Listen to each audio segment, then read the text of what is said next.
What is up, Internet? I need to show my ass to sell this picture. My name is Matthew Kroll. And why is he having sex with her belly button? He knows where her vagina is, right? My name is Shahir Dowd. And this is the only podcast about movies, specifically the film The Disaster Artist. We started so smooth there. I didn't even know we were doing the podcast. I thought it was just you and me in a room. It was just as it is. Who was I talking about? Before and after. Yeah, who was I talking strange. about? Yeah. No, we don't have a guest this week. It's just you and me. That's right. It's crazy. Shahir, how are you? Pantless, how are you? The same. I mean, that's the only way to do this. We Donald Duck this episode. We Donald Ducked it hard. We Donald Duck every episode. Yeah, but we just don't talk about it much. Listeners, welcome once again back to our humble little program. So glad you could come. We have a special. This is a dare I say, Shahir? Dare it. A seminal episode of the only podcast about movies. Seminal makes me think of fluids. Of course it does. You fucking dirty man. No, we have a special interview. What, we do? Yeah. Oh, wait, I was there. You were. Yeah, no. Yeah, okay, we do. Yeah. No, this is exciting. Who are we interviewing this week? We have a special interview with Sandy Schklair, which we're going to tack on to the end of this episode. That is right. Sandy, for those who don't know, is played by Seth Rogan in the movie The Disaster Artist, the movie we'll be talking predominantly on this episode about. Yes. But Sandy has a book coming out very shortly called Yes, I Directed the Room. Controversy upon controversy. And you hear it here first, Sandy Schklair saying officially for the masses that Tommy Wiseau was not the director of The Room. Now we have an interview with the man later on this episode. Yes, and Sandy was generous enough with his time to come on the podcast to correct a few wrongs about The Room. I walk into the soundstage, day one with Raphael. He is my DP. He slams the door behind us. The two of us start laughing nonstop, and then he looks at me. And even though he's laughing so hard he's crying, he's got to ask the question, Mr. Director, how do you want to shoot this? That may have been one of the more befuddling moments of my entire life. It was super fun. He was a fun dude. He's a great guy. I liked that conversation a lot. So I'm looking forward to sharing that. Please stick around for the end of this podcast for a special in-depth discussion with one of the filmmakers behind The Room. In fact, you could argue perhaps the most important filmmaker that is behind true. The Room. Now, if you want to be interviewed by us, Shahir, where could folks reach out to us to do something like that? You could just ask us on the street and we'll be like, yeah, let's talk to you. I do carry the Zoom everywhere I go. If you want to reach out to us, you can reach out to us at onlymoviepodcast@gmail.com or hit us up on Twitter at onlymoviepod. Matt, we are coming up to the end of 2017. Holy shit. And there are more movies than we have time to see. I would love it if our audience, our listeners, could write us in and tell us the movies that they think we should prioritize for the end of the year, because we do have one listener in particular, Jacob on Twitter, who does call me out every year for including movies that may not have been made in that year. You're bad at it. In our year in review, which will come up at the end of this year, you bring up movies like from 2014 and you make up an excuse. Well, because, that's the year we reviewed it in. But Jacob, I'm looking at you or anybody else who's listening into this podcast. If there's a film that you think will be a worthy inclusion in our best of episode at the end of this year, a movie that I'm really excited to check out is Luca Guadagnino's film, Call Me By Your Name. He made one of my favorite films of the decade, I Am Love, and so I'm very, very keen to see that. I know... And you nailed his name first try. First try. Definitely no outtakes. There were no cuts around that done by some stellar audio editing. No outtakes on that name. Matt, what are you looking forward to seeing that we might hopefully get into our best of end of year list? I don't know if it's going to be there. I hope it is. I want to see I, Tonya real bad. I'm keen to see I, Tonya real bad. Also, no, but does it come out in January? It might come out in January. Oh no! You know what that means? It's going to end up on our 2018 and I'm list. not going to forget about it. 3 billboards. I want to see.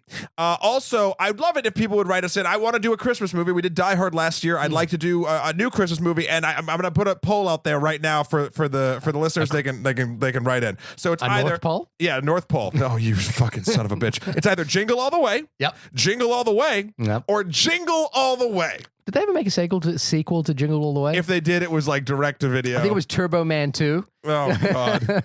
A Revenge of the Turbos. The Reckoning. But yeah, so write us in with all those things. I'm gonna add to your poll. If the first 3 are Jingle All the Way, and this is right up your alley, the second 3 films that you could vote on sure. are Batman Returns, Batman Returns or Batman Returns. Yeah, write us in. We'll do one of those two. One of those two. Anyway, The Disaster Artist. That's why we're all here.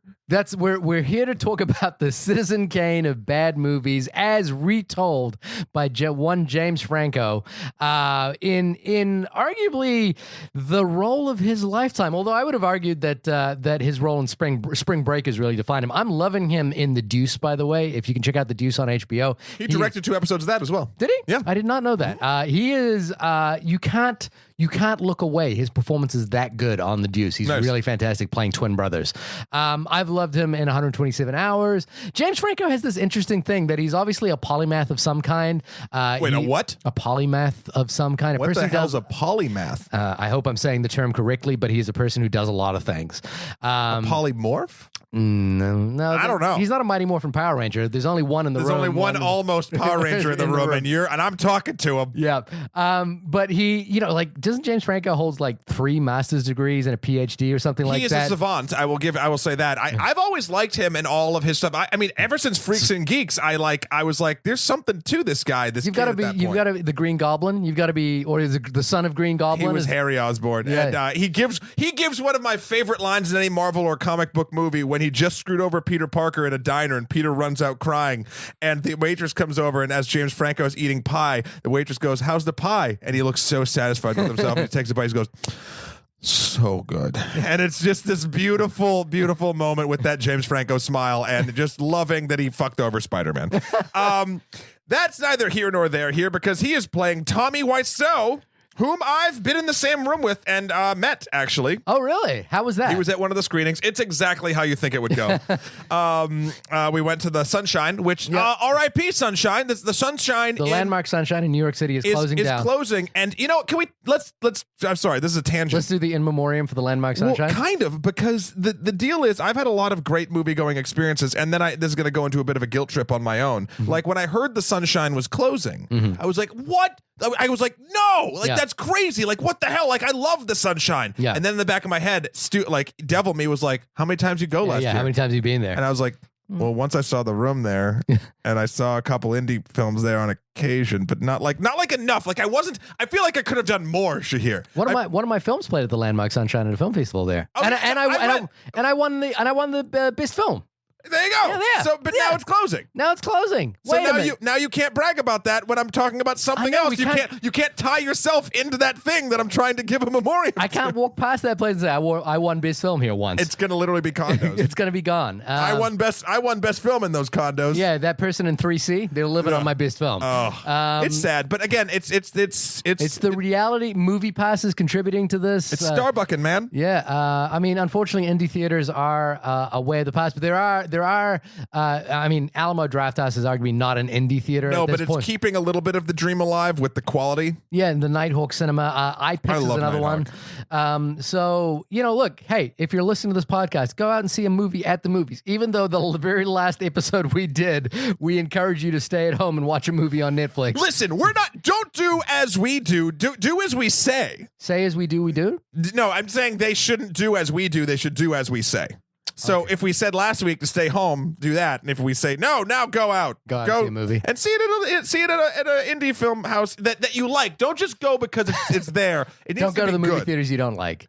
Is what you heard it here first. So R.I.P. Sunshine. Okay. Let's before we get into the Disaster Artist, The Room. How was your experience seeing The Room at a screening? I believe I might have been at the same screening as you, but I've never met Tommy Wiseau. I've been to 2 different Room screenings. Okay, both at the Sunshine, and man, it's so visceral and it's so wonderful, and there's something.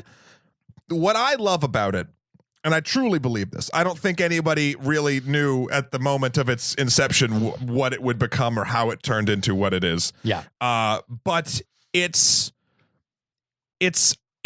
Rocky Horror Picture Show, but without the skill.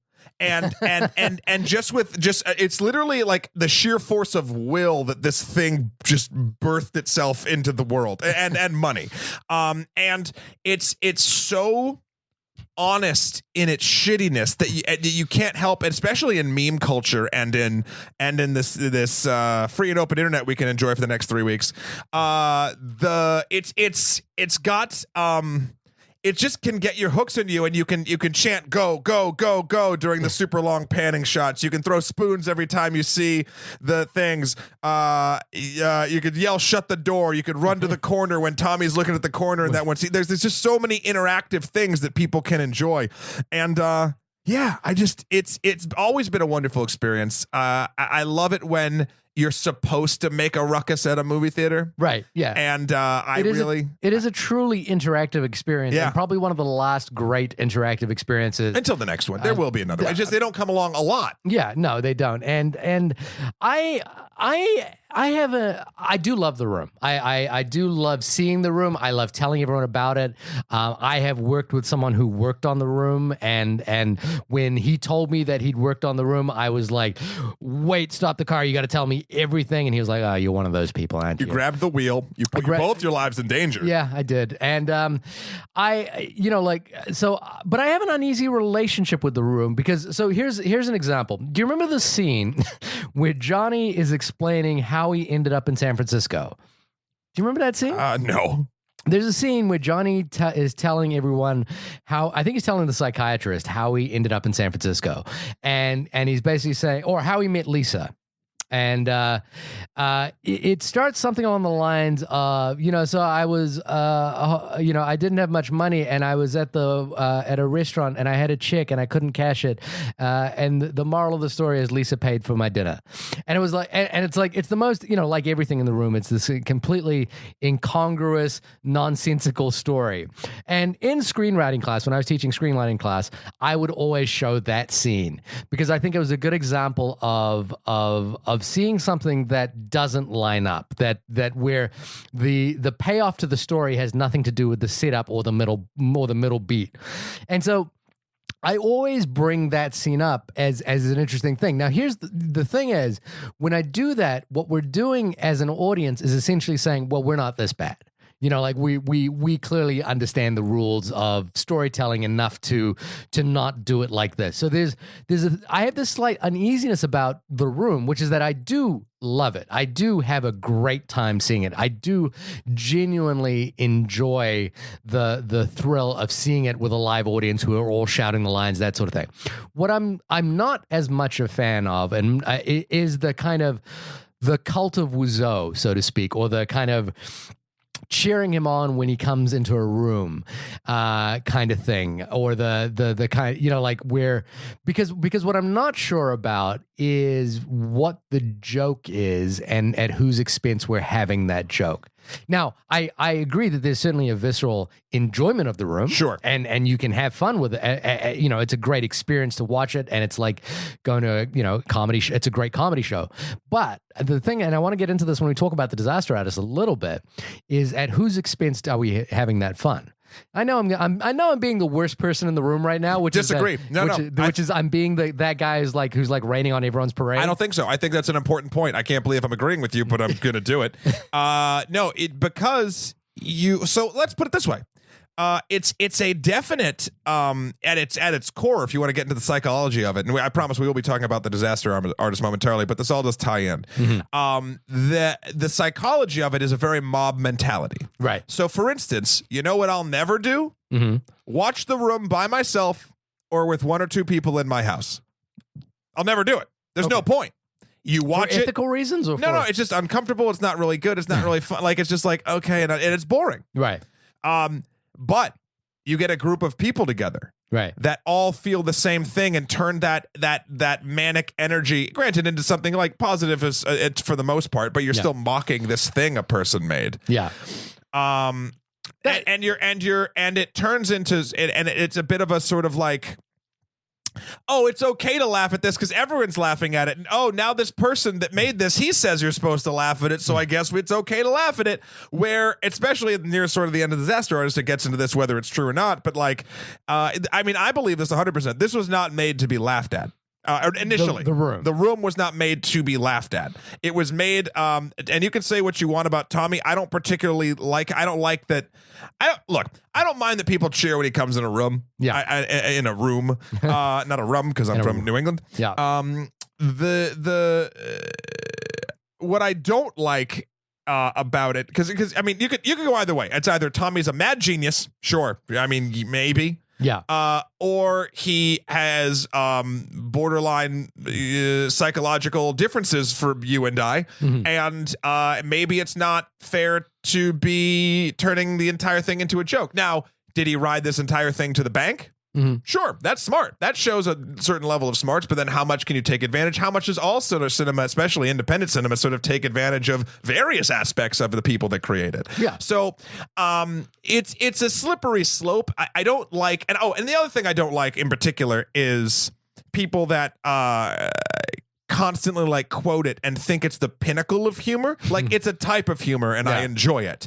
But something that you never, like, oh, when's the room ever going to go away? And it doesn't. Yeah. The Disaster Artist definitely feels like a bookend. I'm curious to see where the room goes from here. Right. Like they're not going to stop showing it. Yeah. But, I mean, you've come full circle at this point, have you not? Yeah, well, at the point at which the making of The Room has basically been documented both in book form by Greg Sestero and Tom Bissell, and now being translated into a feature film that has some reason got Oscar buzz floating around of it. Yes, we are maybe we've reached peak Room. Maybe we'll never reach peak Room. I don't know what peak Room is. But we're certainly at a point of room saturation. Convergence.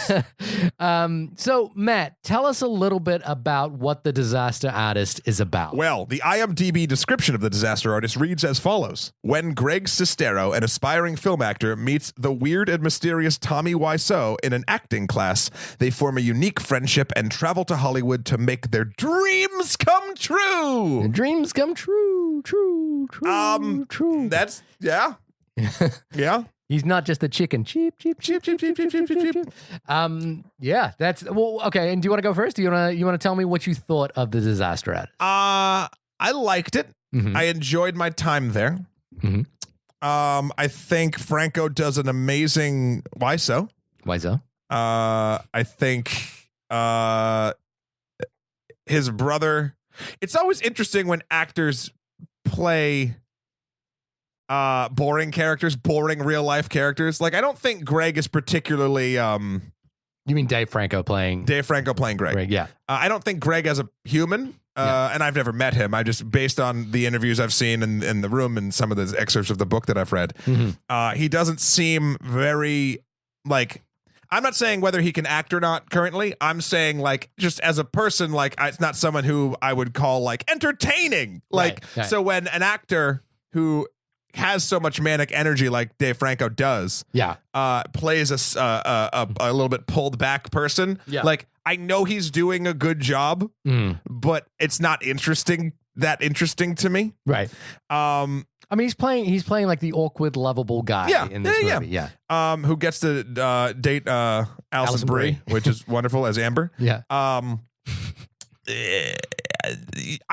I liked it. I laughed, etc. Yeah. I was very excited for this movie, and I don't know what I was expecting because I think I got it, but I didn't like. You know what it was, and this might maybe you're rubbing off on me a little bit in this regard, but like I always rub up on you at the end of it. I didn't feel anything.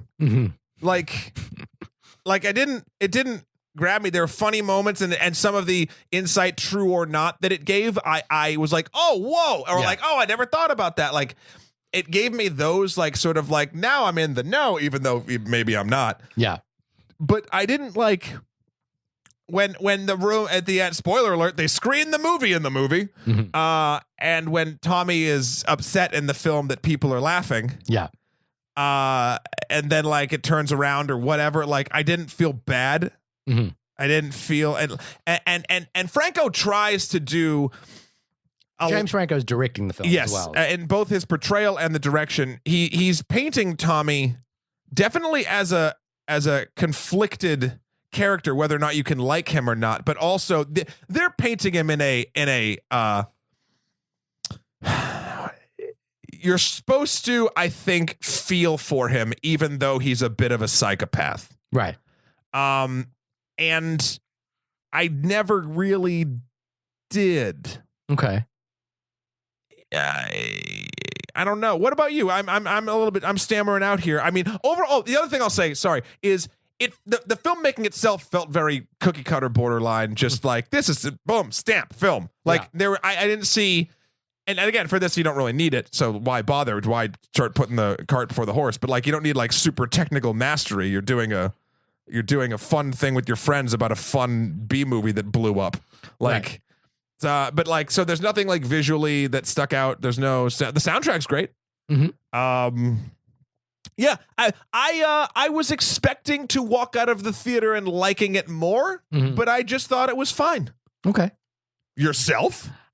So movies about making movies is one of my favorite genres because it's specifically targeting things that I'm really interested in. So not just the medium itself, but the process. So I'm a big fan of seeing the process of making movies on screen, especially when that process has something to say, not just about the filmmaking process, but about what I'm interested in filmmaking in general, which is like how filmmaking is a mirror of humanity. And did you like Dawson's Creek?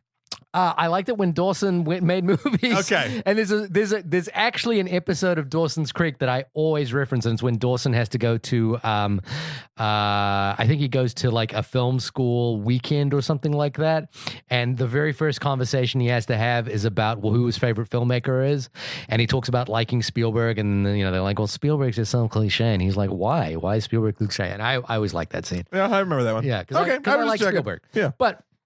At any rate, so I'm a big fan of movies about movies. I've read The Disaster Artist as a book. It's a very easy read. You have it in front of you. I have it in front of me just because I referenced it earlier. It's a very, very easy read. It's a lot of fun to read, and I am definitely. I love the mythos of The Room. The idea that he shot with two cameras, one in 35mm, one in HD. The mystery of where Tommy got his money from, where he's from. The notion of shooting an alleyway scene next to an alleyway, building a set for an alleyway next to an actual alleyway. The whole thing is so meme worthy. It's almost like it's a weird like sort of like Poppy for 2001. Yeah. It's an unusual thing. What I really enjoyed about the book was that it portrayed the friendship between Tommy and Greg as something slightly more dangerous than I think comes through in the movie. Now, I don't want to get into this exercise of saying, well, the book did it better or the book is better than the movie. Although I do believe that. Then you just did it. I just did it. Yeah, I always do the thing I say I don't want to do. But the thing that I was interested in the book about, and I'm one of those people that read the book and said I think this would make a really interesting movie, and I'm to the point where I thought I could make an interesting movie out of this. But here, Franco beat you to it, that son of a bitch. I don't know what Franco's got that I don't, but literally. Dashing good looks. Yeah, a Rolodex or the digital equivalent full of names. I would have just gone with talent, super talent, and success, and, money, personality, probably. Yeah. He's got a lot going for him. I'm not sure why I exist at this moment. Just a consummate lovemaker. Oh right, yeah. Well, as evidenced by this film. Yeah. So I mean, but other than those things, I could have directed. You totally could. Yeah. No, but the thing that there's a moment in The Disaster Artist, the book, where they talk about a particular movie that influenced Tommy, and that movie was The Talented Mr. Ripley, and it's only ever mentioned once in The Disaster Artist, but it's like it's really at the core of the relationship between Tommy and Greg, and the thing here is that Greg, basically befriends Tommy and kind of falls into his orbit, and we're never quite sure how he ends up there or why he sticks around. And obviously the book is written from his point of view, so his actual reasons for sticking around are not 100% clear. I think it's pretty clear though. An apartment and money? Yeah, apartment and money. He's an aspiring actor who wants to move to LA. He's 18 or something like that. Yeah, he's 21 when they made The Room. Sure, but he was 18 or 19 when he moved away with Tommy or whatever it was. Yeah. And here's this guy who apparently money is no issue, and he could let them stay there, and he might. Maybe something that the movie does is it paints Tommy almost as Greg's muse. Like it gets him a little bit out of his shell, and like he like is able to like recite lines loudly, even poorly, in a diner. What's interesting about the book is that Greg is Tommy's muse in the book. And this is why The Talented Mr. Ripley is an interesting reference point, because in The Talented Mr. Ripley, which is a movie I love, by the way, starring Matt Damon and Jude Law, and an adaptation of a Patricia Highsmith novel, is that it's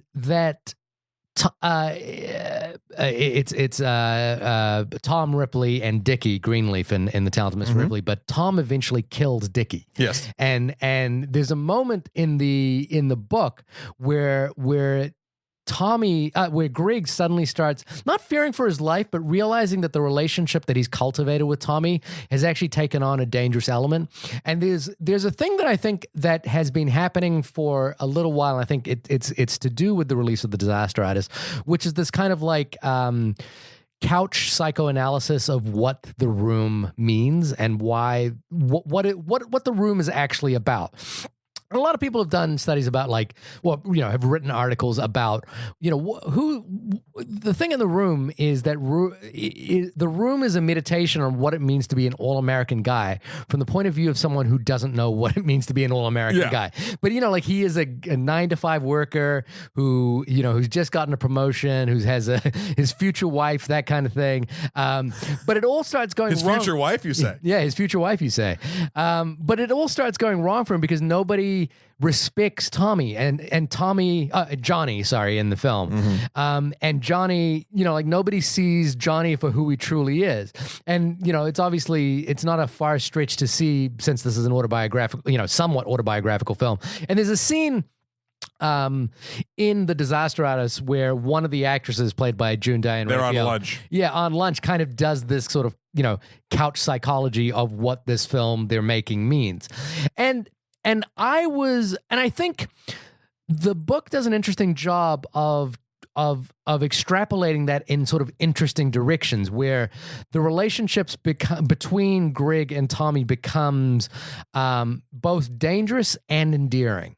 And the thing that the film does that I thought that I was kind of left a little, like you, a little bit cold by, is that it just makes it endearing. So they're just kind of like happy-go-lucky friends. And here's why, I think. And I want to wax ecstatic on why I think they went that direction. Okay.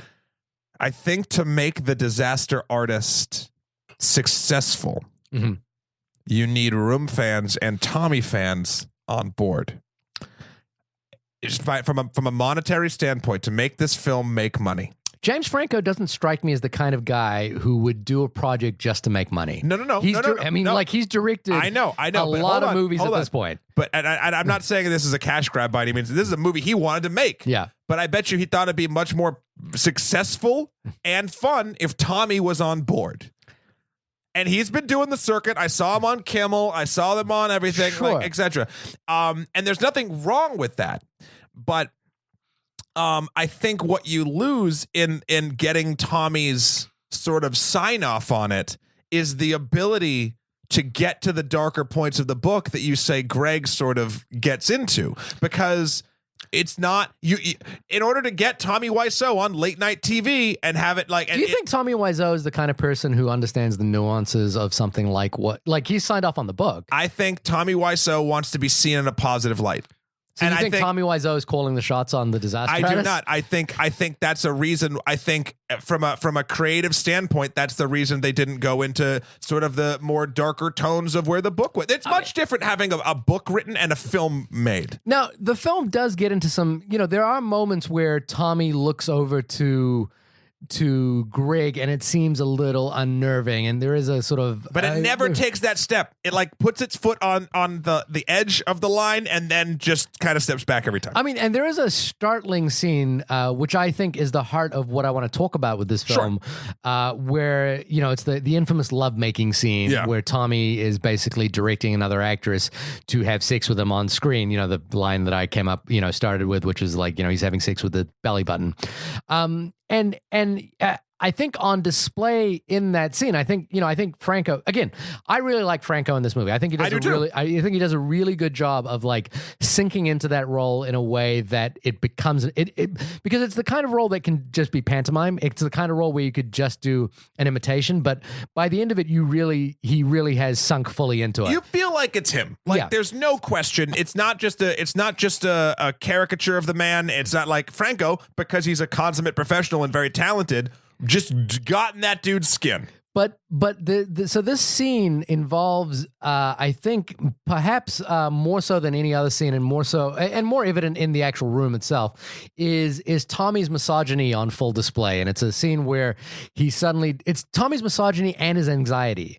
You know, his insecurity and anxiety and misogyny all kind of like coalesces into the scene where he's naked in front of the entire audience, or in front of his entire crew, and I think that to me is the scene at which it's the point at which our interview subject Sandy also talked about basically jumping ship at this point, and I think a lot of people felt that way, and I think the film doesn't really get into the breaking point with Tommy, because the truth about Tommy, and I think we've all known a Tommy in our lives at some point. There's a distinction between enjoying a Tommy from a distance and being real close and dealing with a Tommy on a day-to-day basis. And I know from personal experience, I have a personal limitation when it comes to people that are, in my mind, a little dangerous to be around. And I mean, I don't know Tommy personally, but I feel like he might be the kind of person who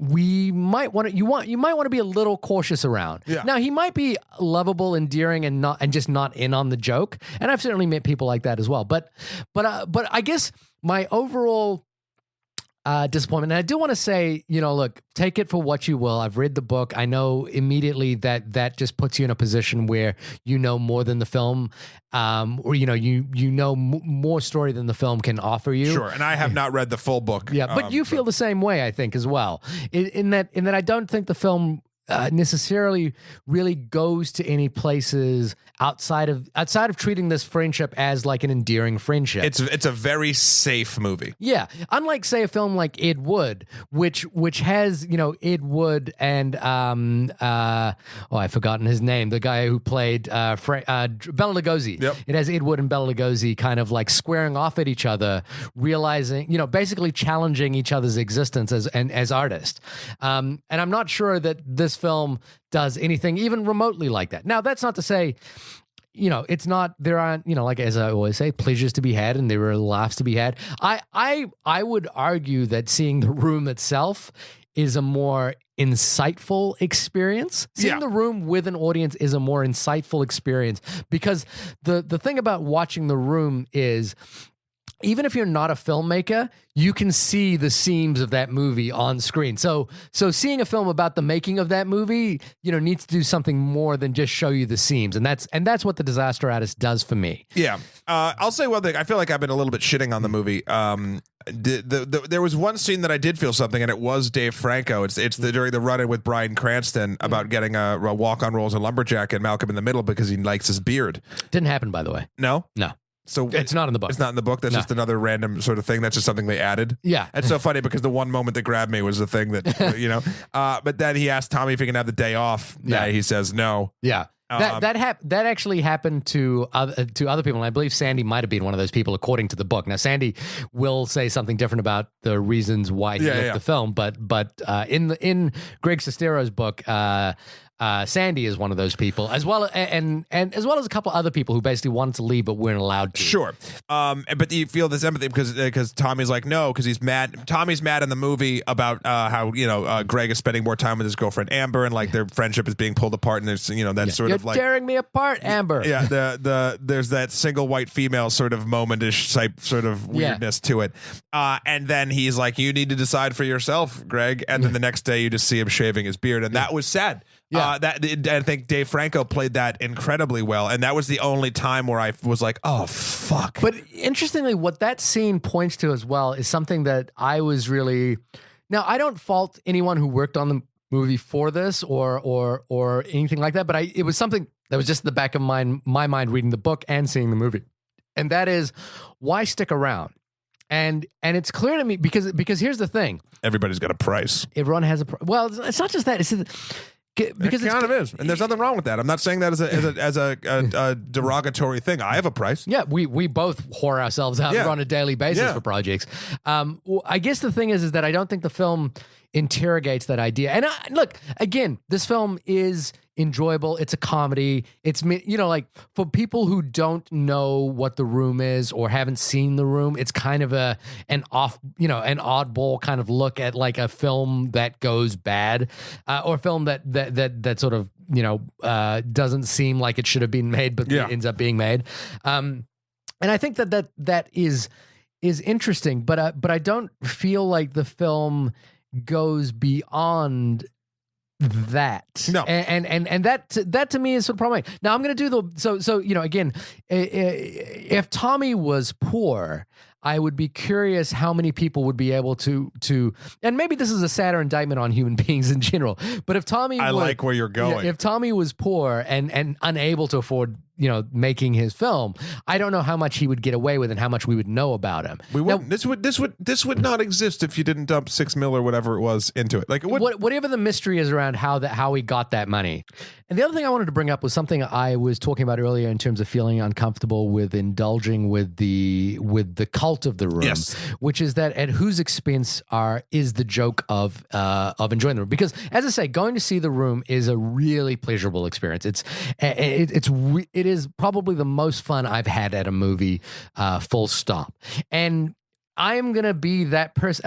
This is something I love to do. I love like analyzing jokes, and I know that's the worst thing you can do. You're the worst kind of person. I'm the worst kind of person, but I love like analyzing why a joke works and like figuring out exactly the moment at which a joke goes beyond just making you laugh, but making you think, and also maybe making you laugh in a way that you hadn't thought about before. So I love that kind of work. There's a really good episode of Nerd Writer where Nerd Writer, where the an essay about why Louis C.K.'s jokes work. Now, unfortunately, that is dated badly. but Louis C.K. for all his recent malaise, earned or not unearned, no, probably earned, earned, but he even says he's done what he did. So let's not beat around the bush about that. Let's not be complicit in that. There you go. Talks about his skills as a joke writer, and what he does to make people laugh. But I wanted to bring up this article written by Nathan Rabin, who was formerly of The Dissolver film critic, who I really, really like. But and I'm going to read this out. If genuine laughter is a spontaneous and joyful expression of understanding and appreciation, so natural it's reflexive, then Wiseau's laughter is inveterately forced, pained and joyless. It's a dry, desperate, phony approximation of sincere amusement that relentlessly calls attention to itself, even as it professes to be effortless and sincere. As Tommy Wiseau, serious artist and sentient goof James Franco nails all of the surface details of the cipher he's playing, particularly the sadness and confusion of that hard, brittle, fake, quasi-laugh of confusion and desperation. Franco captures that while Wiseau's mouth, which perpetually feels like it's full of peanut butter and or cotton mouth-inducing pills, may be joyously droning ha ha ha, the eyes betraying that he has no idea what he's supposed to find amusing, but apparently laughing is a common trait of these humans, so as long as he's at least attempting to pass among their ranks, he may as well give it a shot. And the scene that is definitely referring to is a scene about where Tommy is responding to a line that Greg says about a woman being beaten up so badly that she ended up on a hospital on Guerrero Street. And everyone who's watching Tommy play out that scene, James Franco play out that scene, is kind of disturbed by the fact that Tommy laughs. And it's a line that he wrote. And it leads to this kind of thing that we have when you watch the movie, which is that, oh yeah, it's hilarious that he laughs at that line, which is something you shouldn't laugh at, and that's the kind of taboo breaking that comedy should do. Sure. But does Tommy know that? And does Tommy's misappropriation of the point of laughter, is that actually more indicative of a dangerous thing or a damaging thing than it is of something that we can just take enjoyment at? Now, if he's harmless, and he is, I don't want to certainly insinuate that Tommy Wiseau is a person who has committed crimes or anything like that. I'm no way saying anything like that. All right. But is it fair for us to indulge in that? Now, like I say, I enjoy seeing The Room, and I do laugh along with that. But I just asking the question, and my question relates to, if you're going to make a movie about that, then is that something worth investigating or not? I don't know. Well, 100%. I mean, that's super easy to answer. 100% it's worth investigating. Yeah. Does this movie investigate that? No. Does that make you think about, does Tommy laughing at that line, does that give you pause in any way? Yeah, well, of course it does. But again, it goes back to, I go back to, anything in society that we deem that in my opinion is amoral or not correct behavior, or however you want to do it. Like, you get a mob mentality behind a thing and it melts away. Yeah. Like, that's just psychology, and that's fucked up. Watch a Trump rally at any day of the week and you might see the same thing. So it's just like, and you could go the opposite end of the spectrum, and that would be, well, you're laughing at it because it makes you uncomfortable. Right.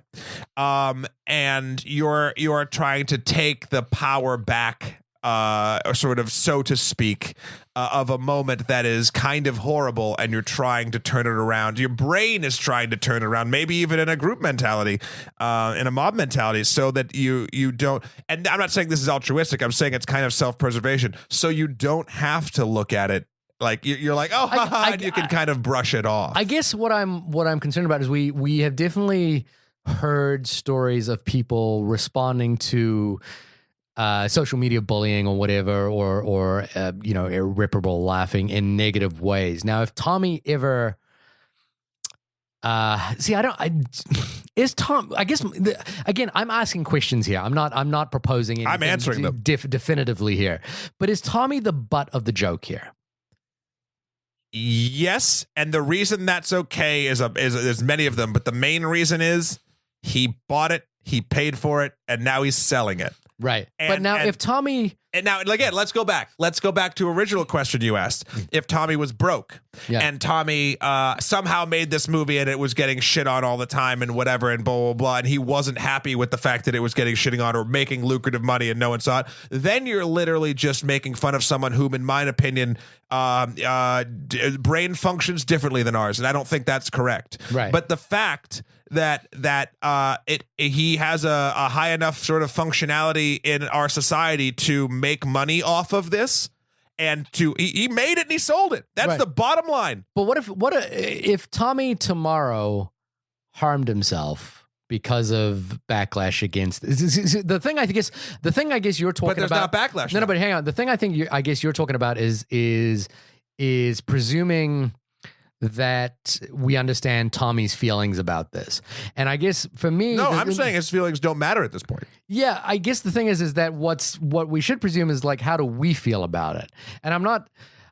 look, again, fun movie. Fun, enjoyable movie. I hate to be... You're really selling it. I hate to be the wet blanket guy. I'm just the wet blanket guy sometimes. That's what I am. I am sadness in Inside Out. Like, I'm that character. Okay. But I'm curious about this. I'm curious about this as an idea. And I feel that... Well, that's my take. I mean, the second you sell a thing...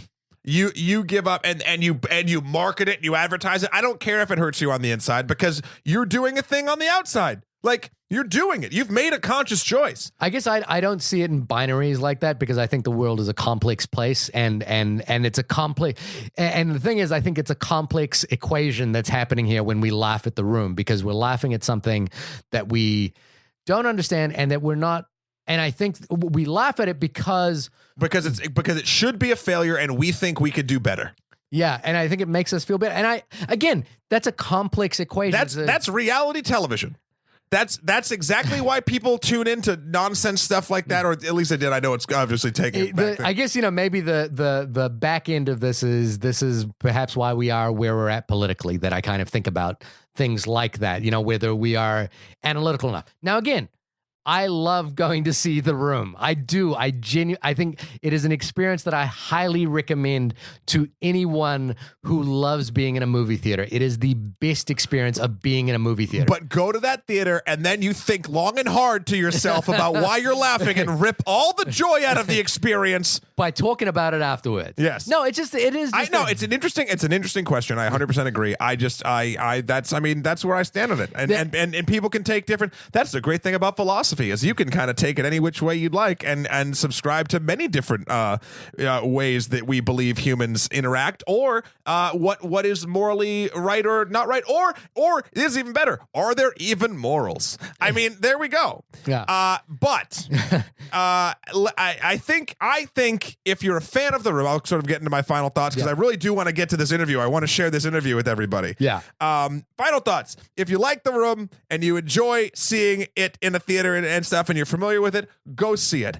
Go see The Disaster Artist.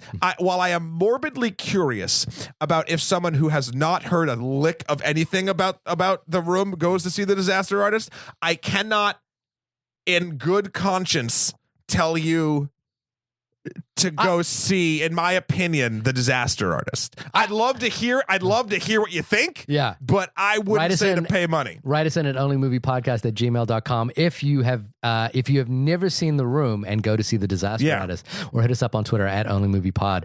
I think I'm sort of in the same boat as you, but I think perhaps maybe the most appropriate way to see The Disaster Artist is not having seen The Room and not indulged in it in a way that I have. Well, we don't know. Yeah, and I think that might be an interesting experience.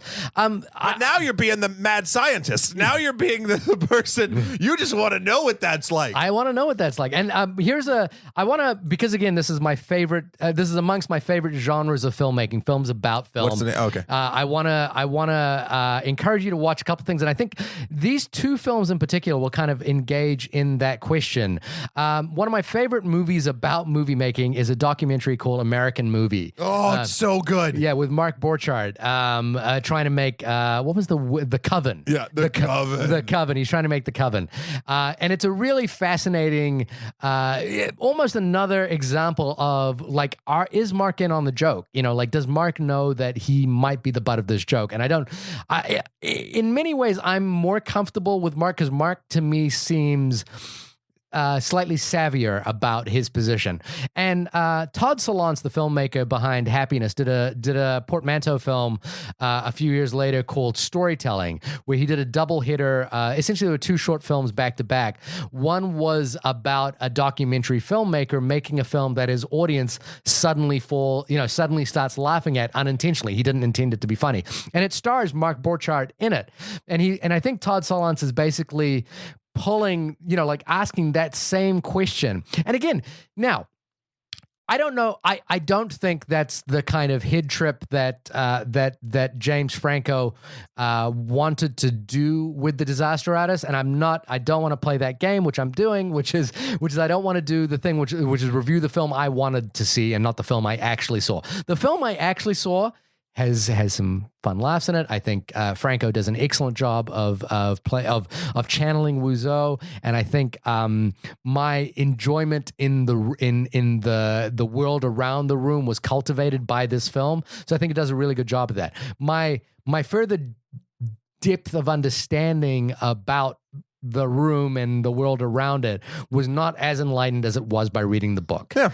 And it wasn't as enlightening as our interview with Sandy Schklair, which is coming up after this conversation. So please stick around for that. In a few short minutes. Yeah.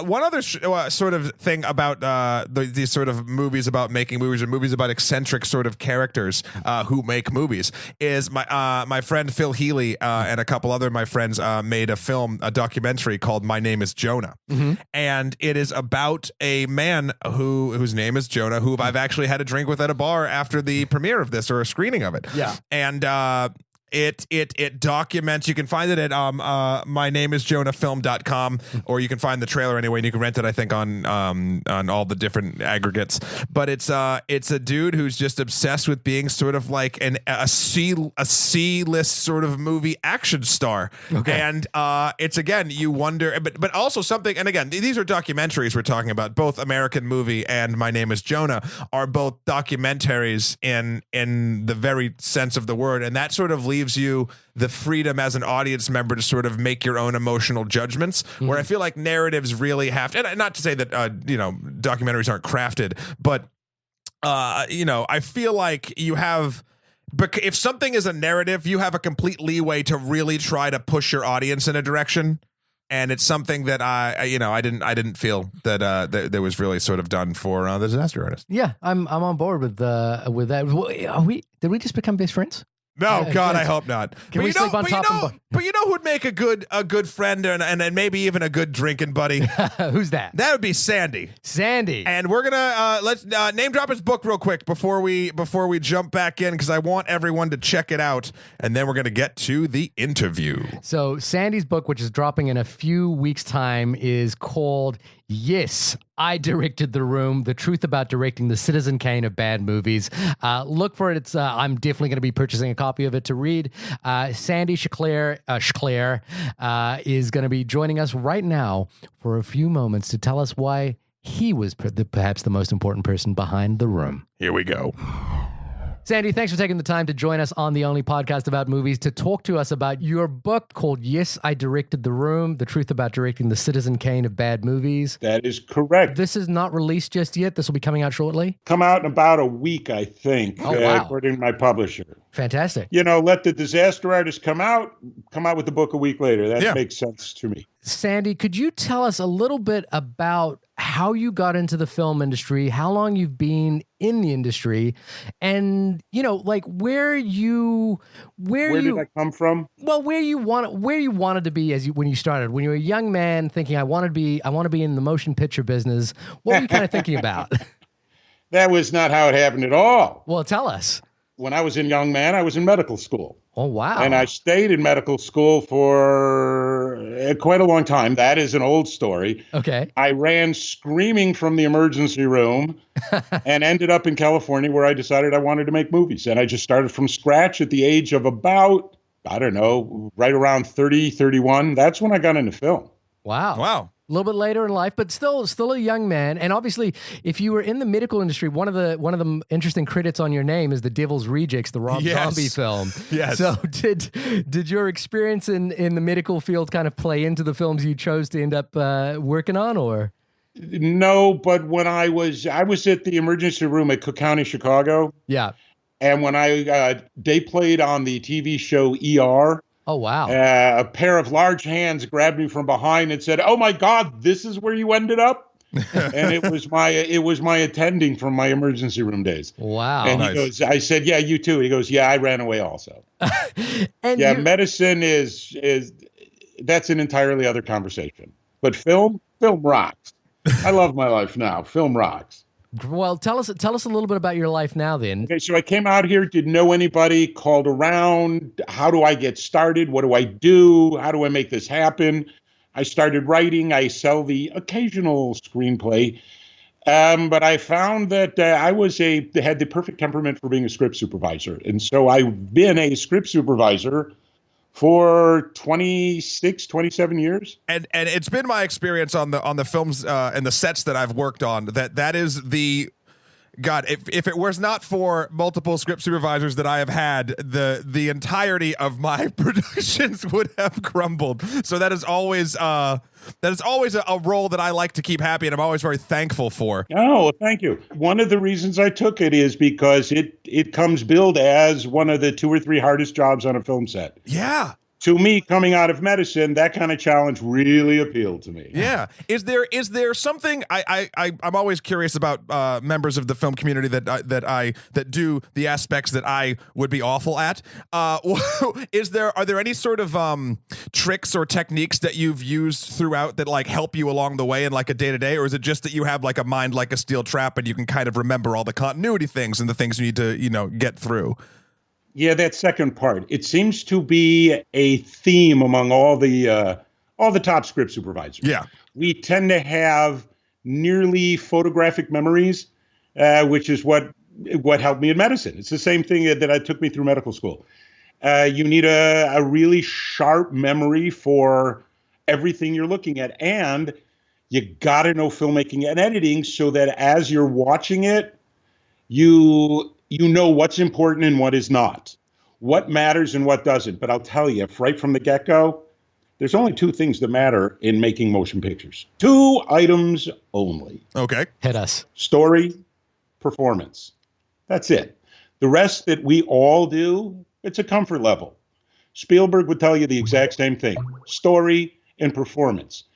26, 27 years as a scriptie, I have directed so many movies for the first and second timer, prepare their shot lists, walk them through the projects, story and performance. There's been plenty of projects where the shot list has to go through me before the director can call the shots. Right. Gotcha. Right. You know, you get your $4 million and Sandy comes with it to make sure we can get a movie that we can sell. And that's pretty much how it works. I'm not alone in that. There's a lot of scripties that do that. But as of I'd say about a year ago, I am really trying strongly to start the directing career.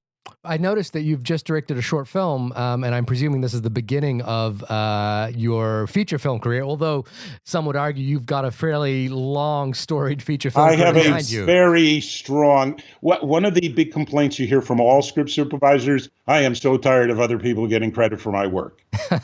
You see, and that's how it works. Countless films that you have seen, they are all directed by their script supervisors because the guy in charge really doesn't know how to direct. He may in 2 or 3 or 4 of those movies, but not when he's sitting next to me the first time. So I'm curious. Now you're making the shift now into directing yourself, and obviously, anyone who takes the leap into the film industry does it because they're passionate about film or cinema. You must be, and you're a screenwriter as well. So I'm curious what kind of films you wanted to make or you want to make now. You've seen The Room. I have a sense of humor. Yeah. I like funny. The one thing I don't like in any movie, I don't want to have to walk out to the parking lot after that movie is over and want to kill myself when I get in the car. No. Gotcha. No. I want happy endings. I mean, I love depth to it, but I want a happy ending. I want a strong resolution, and I want to feel better about myself. You know, one of the most popular moments that people go to the films is during tough economic times. Yeah. Right. The Depression, film industry did great during the Depression. It always does. People are going to escape. You don't leave your miserable life to get entertained and get even more miserable by the end of the movie. That does not work for me. I was recently asked to direct a horror movie. Yeah. And I said, well, only if I can make it funny, because I don't know any other way I could direct that. And by the way, I've started a production company. I've got 17 films in order with scripts written, producers lined up. I am ready to hit the ball really hard. I'm ready to hit the ground running. I've got 2 TV shows that I'm gearing up to try and sell. I spent a week at AFM, and may I just say, holy crap, AFM is not to be believed. I had a guy hit me up for a deal in the bathroom, and I'm not kidding. Not kidding. For those who don't know, AFM is the American film market where people go to sell scripts and get production deals made. Sandy, I'm going to read to you an excerpt from The Disaster Artist, which describes you in the meeting you, basically. I'm sure you've read this before, and it's awkward to read it in front of you, but Shahir's good at awkward, so Yeah. he's just going to move forward with that. Awkward is my best friend.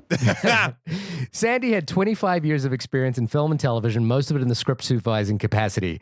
With his untucked flowered shirt, Selleck mustache, and hefty glasses, Sandy looked about as non-LA as it was possible to look. He was friendly and funny most of the time, though his work on The Room nearly drove him mad. We're going to shift gears slightly now to talk about the subject at hand, which is Tommy Wiseau's The Room. Now, if we go back to 2002, it was 2002 that you started on the film, or was it earlier than that? Yeah, it was right at the very end of 2002. So I'm shooting in 2002. He's cutting and releasing in 2003. Gotcha. Okay. And so you're friends with Peter Anway of Burns and Sawyer, is that correct? Only from that moment in my life. Oh. You just mentioned the name, and I'm going, God, Peter. Oh, yeah, that's the guy Burns and Sawyer. But I just wanted to mention that because in The Room, it's described that he is the person that, well, in The Disaster Artist, he is the person that basically enlisted you because he felt he needed an assured hand to make sure this thing actually got through, and you were that person.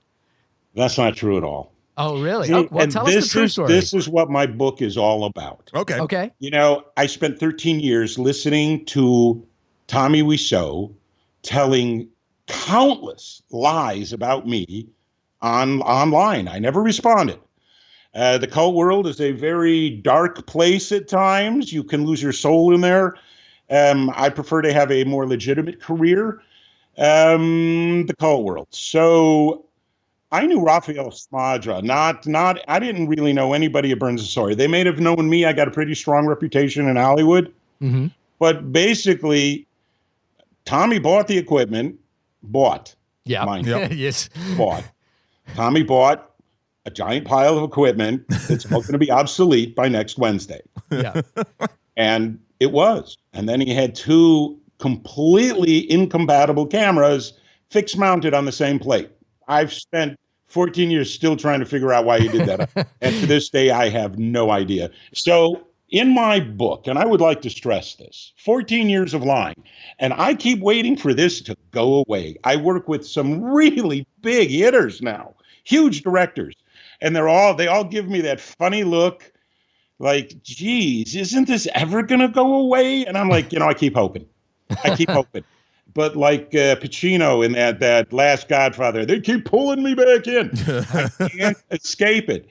And then, oh, golly, Seth Rogan and James Franco are going to make a movie about the whole damn thing. And at that point, and by the way, those boys have never talked to me, not even once. Okay. Oh, wow. That's right. Okay. I decided since they weren't talking to me and this isn't going away and my face, name, and words are about to be blasted across the planet Earth, it is long past time for me to write a book and set the record straight on what happened. They never showed me their script. They never talked to me on the phone. They hung up on me the one time I talked to Seth. Nobody wants to talk to me about that. So let me ask you guys a question. Sure. So, Matt, you're sitting alone in your house, eating a burger, smoking a joint, whatever you're doing. Sure. All of a sudden, your phone rings. Oh, yeah, by the way, Seth Rogan has decided to play you in his next movie. He's going to say everything with your face, your name, your voice, and oh, by the way, he's never going to talk to you. How would you feel? Yeah, no, not good. So what's Planet Earth. Yeah. How would you feel? No, it's. What would your recourse be? You write a book. Yeah. Well, I have no other choice. If I don't say what really happened, because if Franco and Rogan, they're making their movie in Hollywood. Sure. Now, I may not look 60 years old, but I am. And I've been floating around this town for 30 years. I know everybody. Most everybody. So they're shooting a movie and they're talking to their crew. Now nobody here is really good friends with Sandy Schklair, are they? No, we don't even know him. Boys, I'm getting called from that set every single night. Wow. This is what they said about you today. This is what they did with you today. This is what happened today. So while I am not the villain in this movie, there are many non-truths being said. My book sets the record straight. Yeah. Oh, well, this is really fascinating. And I have to say, having just seen the film, I think your character played by Seth Rogan comes off fairly favorably in this. And I think you're described in the book fairly favorably as someone who kind of held this together. Greg is a good guy. Yeah. He's a good guy caught between a rock and a Tommy. So I'm very curious. He never really lied about me. Yeah. The lies in that book are lies of omission. So tell us some of the lies of omission that you feel need to be corrected. Because here's the real deal with that movie. I was the script supervisor, the first AD, and the director. Gotcha. 3 of the 4 hardest jobs on film. Yeah. No one man ever makes a movie. Right. No 2 people ever make a movie. Of course. But I'll tell you, that movie is a success for many reasons. Tommy's face, those crazy words, unskilled actors, ridiculous dialogue, and me. I put the funny in it. All right, that entire movie is take 20. Right. I don't want Tommy's credit. You know what? When it comes right down to it, kudos to Tommy. He rolled into town from Europe. He got a movie made.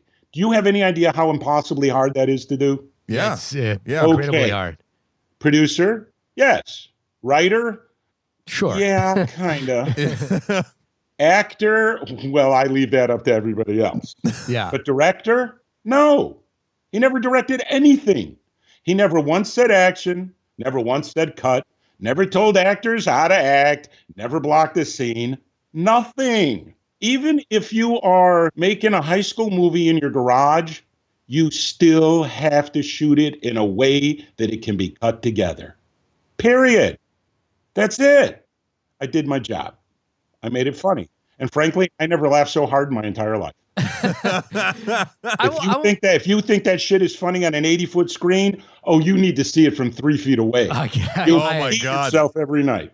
So the reason I got in touch with you, Sandy, is I think we have a mutual friend that worked on the film. I'm not going to say his name on this podcast, but no, and he's taken a real shy road on this. I will always respect his choices. Yeah, but he's got to understand, nothing remains hidden in Hollywood forever.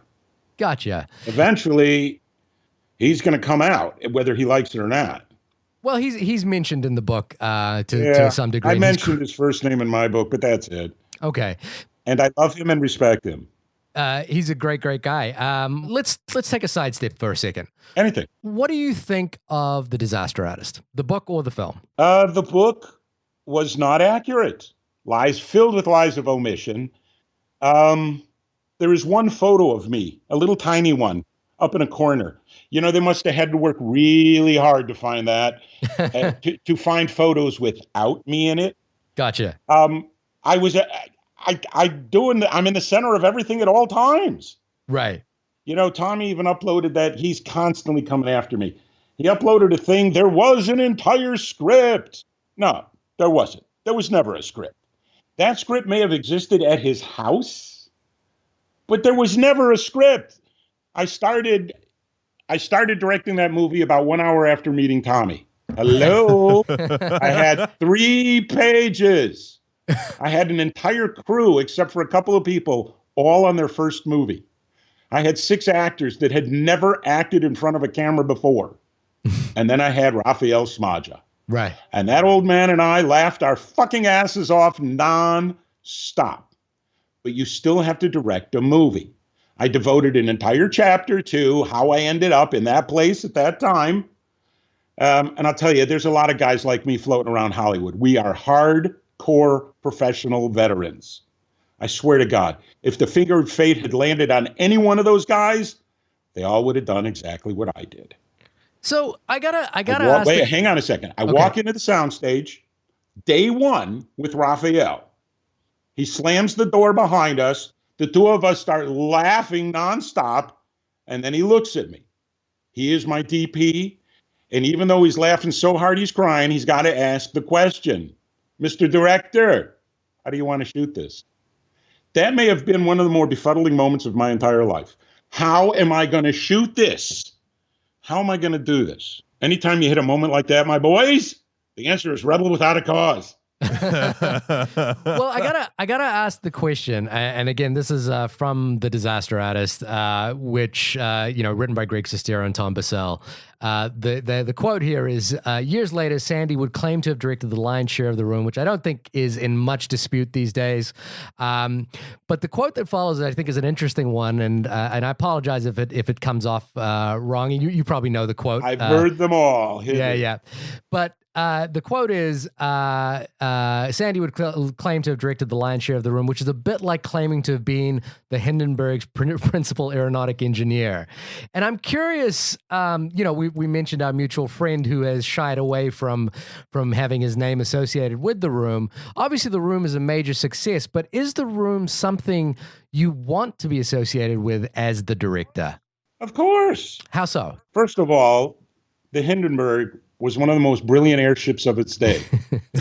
Its aerodynamics are not what shot it down and set it on fire, okay?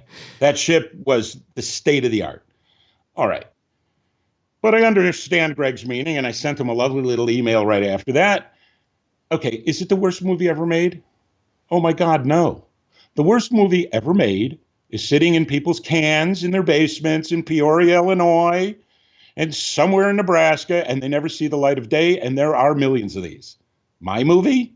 Oh, it's been seen by over 50 million people. Yeah. That is the sign of success in Hollywood. Right. Okay. Is it the worst movie ever made? No. Is it the most bizarre? Maybe the weirdest? Maybe the most surreal? Absolutely. I took what I got, and I did what I could with it. I took a Grand Canyon filled with lemons, and I made an ocean filled with lemonade. I did what I could. I took the funniest elements and I went with them. I directed every single scene so high over the top My actors needed oxygen just to say the line. or air conditioning in some cases. Yes. Yeah. Just keep jamming it up. Take one. Lisa, you are driving me crazy. Lisa, you are tearing me apart. No, Tommy, dude. Louder, bigger. Okay, take 21 was pretty good. Have you had a chance to see the film version of The Disaster Artist yet? No, it's not playing anywhere near me. I've got a lot of psychological demons about walking in on that movie. Well, that was going to be Holy crap. Yeah, I mean, that's even when you posed me the question, what I would do in the same situation, I honestly don't know. And It seems as though, I mean, that's got to be one of the hardest things to really wrap your head around. Shahir did mention before how you portrayed by Seth Rogan in this film. Shahir and I have both seen it at this point.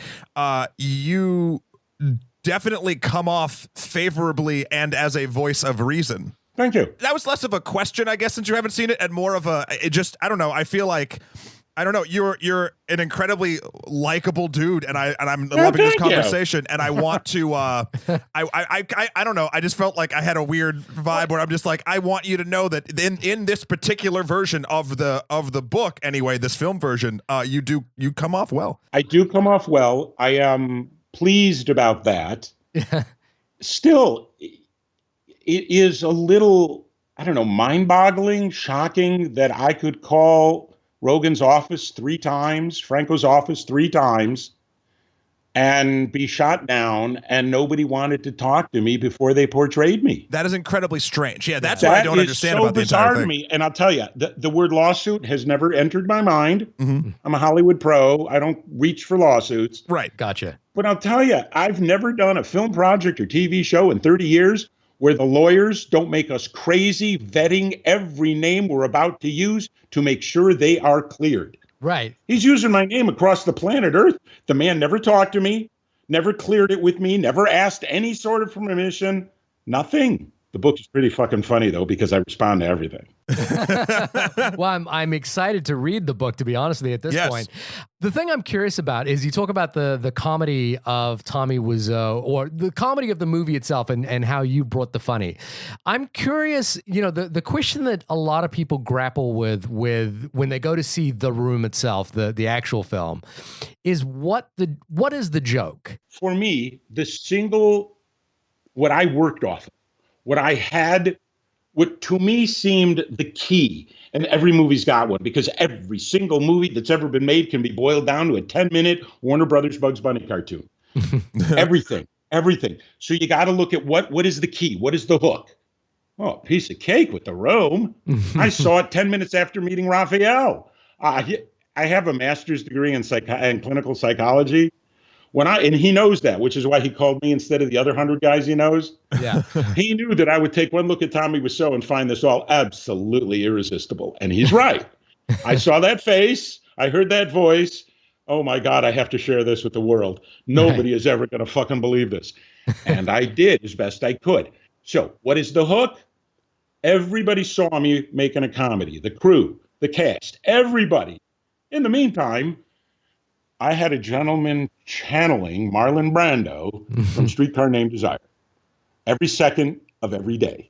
He never got it, not 1 second, until I think about 8 years after that film got cut together, did he realize that, holy shit, people like this because it's a comedy. Oh, no. Everybody but you, dude. Everybody but you. The Spoons. Yeah. I made an interactive movie. Oh, my God. It happens by accident, and nobody could be more pleased than me. People interact with my film. Are you kidding me? This is the pinnacle of success. I could not believe it. I love Room fans. I landed, when I first saw The Room in all its glory, I had just gotten off an airplane from Eastern Europe where I was doing a very serious project and having the time of my life. Mm-hmm. I step off the airplane in LAX, and oh my God! The billboard. It's playing everywhere. Oh, holy shit. Guy picking me up at my luggage carousel is another film director. He said, "We're not going to the house. We're going to the Egyptian. You are not going to believe this." There is a line a half a mile long. For what? Why? Nobody was ever supposed to see that movie. Nobody. I was just having fun. Right. Unless I did something to get it noticed. Guess what? It got noticed. Yeah. That's all you can hope for. Spielberg makes a movie. Sam Raimi, all of them. You're hoping for one thing. Please, dear God, let it get noticed. And it did. Yeah. It got noticed.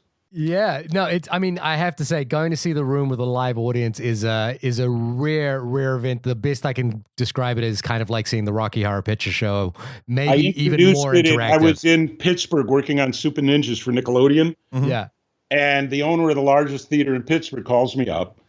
I know you're the guy that really directed The Room. Yeah, we play it on the last Friday of the month. Would you be willing to come on out after your day of shooting? Well, I don't know. You got a balcony for my crew, my incredibly hammered crew? Sure. It's Friday night. Come on. So I tell the crew, I'm going to introduce The Room at the Hollywood Theater. And they're like, oh, sign me up. Yeah. They were up in the balcony in any manner of alteration, screaming the comments with everybody else. I walked up. They turned on the house lights. It was not the 300 people I was promised. It was about 3,500 people. Gotcha. It was jammed to the gills, standing room only. I introduced the movie and said I would answer questions at the end. I sat in the middle. I threw the spoons. I yelled at the scream. I had the time of my life. It was so much fun with the fans. I went up to answer questions. It was like walking on bubble wrap with all the spoons there. You know, Oh, yes. Tip, tip, tip, tip, tip. I answered questions starting around 12:30 at night, and nobody left that theater until about 4 o'clock in the morning. Not kidding. Everybody stayed. Big question. What didn't I direct? Right. That's easy. And please let everybody know, I'm not claiming everything no director does. Sure. First of all, there's a second unit at work. Hello, we never shoot second unit. These guys were up in San Francisco. I have no idea who they are. Yeah. They shot a jogging thing. They did the high doggy thing and some kind of flower shop thing. Yeah. All right. Yep. I have nothing to do with that. Meanwhile, the only thing I didn't shoot were Tommy's 2 love scenes on the last day for unbelievably good reason. Yeah. And you left for a Janusz Kaminski film, is that correct? Yeah, I showed up in the morning. There is Tommy doing Tommy, breaking. Look, I learned how to direct love scenes from Zalman King. Right. Arguably the finest love scene director in the history of film. He taught Spielberg how to shoot a love scene. He taught Kubrick how to shoot a love scene. I was sitting next to Zalman when Kubrick called him to ask him how we should do Eyes Wide Shut. All right, love scenes. We all have rules. These rules are not to be broken ever. Mm-hmm. I gave Tommy the 3 rules. He wants to break all 3 of them. Adios, muchacho. I will not direct pornography. I've made a lot of questionable decisions in my life. Oh, you have no idea. Yeah. But pornography, gentlemen, this will never happen. And I drove away. So I'm curious, before we wrap this up, you're embarking on your own directing career now. You've obviously sold screenplays. You started this interview with the 2 most important things in film, which are story and performance.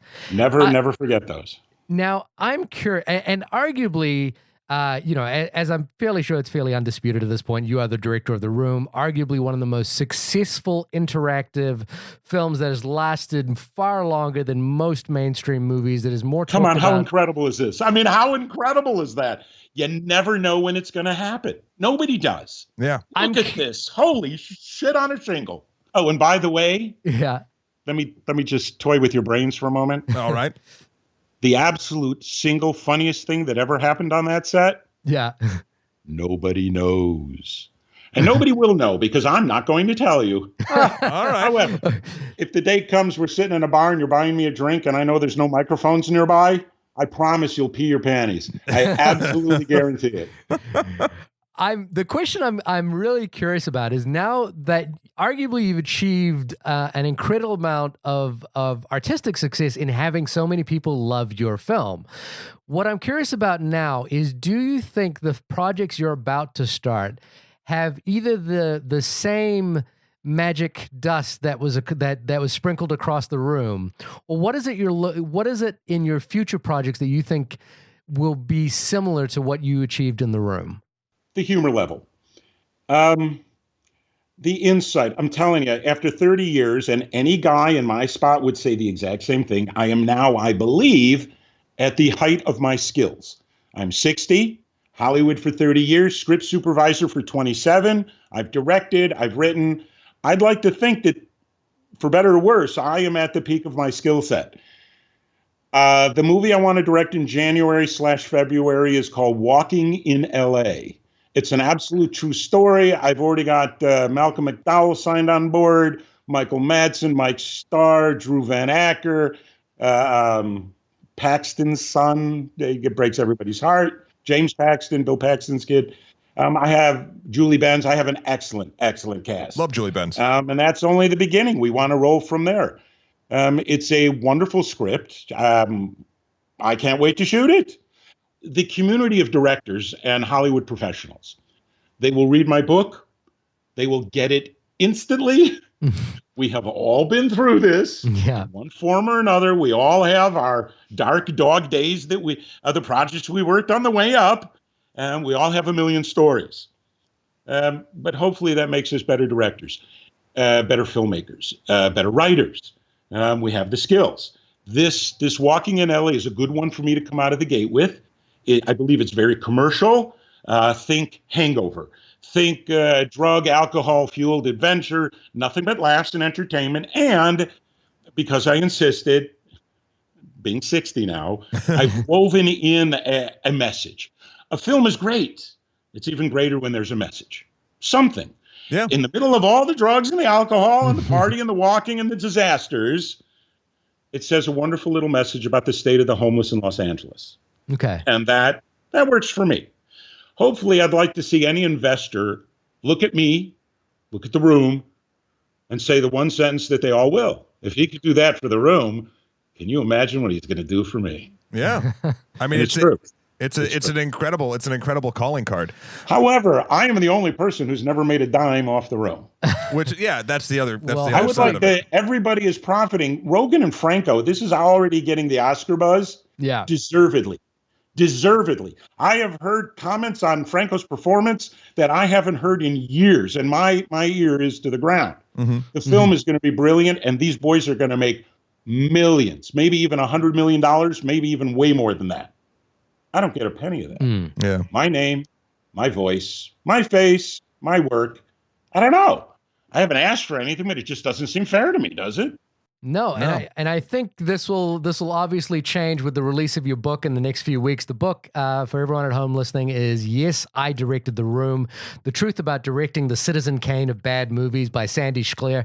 Again, Sandy, thank you so much for your time. I want to go out just with a little, maybe you can help us with this. I want to talk about the moment that you left the room. Again, calling from the book here. If we lost Sandy, I felt The Room might not be completed. He'd been extremely helpful, and we still had a lot of complicated, important scenes to film. Well, complicated by The Room standards. Byron, who I believe was the third DP that had gone through the film at this point, had been useful, but Sandy actually got into the trenches with Tommy. Yes. The only reason we'd gotten anything even remotely watchable on film was due to his ability to turn Tommy's vision into something slightly less extraterrestrial.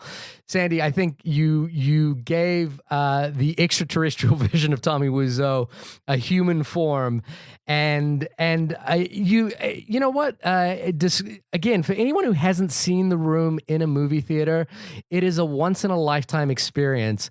And I think talking to you, we realize that it is because of the work that you did on this film. Again, you come across, I know there might be some bitterness here with the lack of communication from the Rogan and Franco camp, but I don't believe there's any malice or malevolence in their performance of you. They do truly, I think, even talking to you, honor the humor and also I think very clearly you are the gel that held that film together. Absolutely.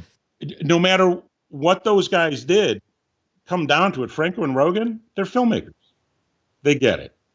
They've done exactly what I've done many times in their own past. They're filmmakers. They get what I did. They get what I walked into. It's really not right that they didn't contact me, but I'm not going to land on them. I mean, I don't know. We'll see how they react to it.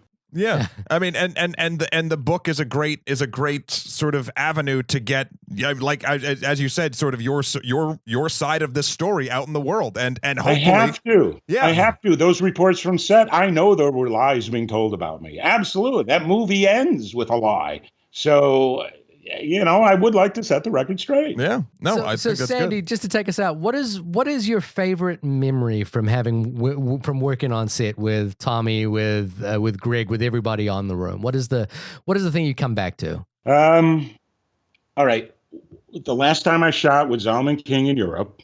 Mm-hmm. He's a brilliant director, and for 9 months, how about that? 9 months in Europe shooting stuff, man, that was great. Zalman was brilliant. He started every single day with the same phrase. Okay, children, what's fucked up for today? Because something is always fucked up. Yeah. What was my most fun with the room? Problem solving. Right. Yeah. Every single day, every hour of every day, absolutely a parade of disasters, with me having to solve them all. Every day began with Tommy handing me 1 or 2 pages to shoot. I had no idea what was coming at me. I was loving that, but I don't think any film director has ever gone through anything quite like that. So he's handing me the pages. I look at it. Oh, a rooftop in San Francisco, really? Today? Let me just pull that out of my ass. I think I can figure that out. Joe, a few sheets of plywood, a couple of green screens, a brick wall from the prop place across the street. Boom, I am shooting a rooftop in San Francisco. The continuity was all off. I have gotten so much crap online for the continuity. Guys, I'm a 26-year veteran professional script supervisor. Of course, I saw the discontinuity. I added to it. Right. Yeah. Well, you don't think that's funny? I do. I thought that was hilarious. The rooftop scene, every shot on Mark, the background changes. Okay, come on. How funny is that? Right? The city view changes every time. Incredible.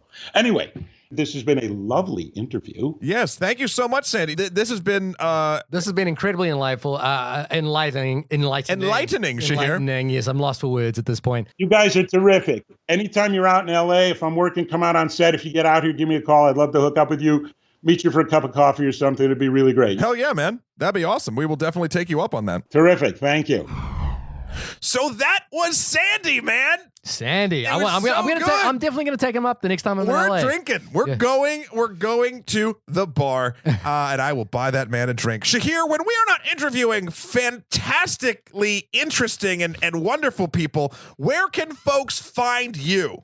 You can find me being completely unremarkable and uninteresting on my website, www.shahirdaud.com. That's SHAHIRDAUD. Matt, when you are laughing at the butt of Tommy Wiseau gyrating sensually across a woman's belly button, where can people find you? When I'm doing that, you can find me at you could have found me at the Sunshine Theater, but that's closed. When I'm doing literally anything else, you can find me at MATTHEWKROL.com for all my life and works. Also, Skeletor, the number 4, PREZ on Instagram, or Emperor MSK on Twitter.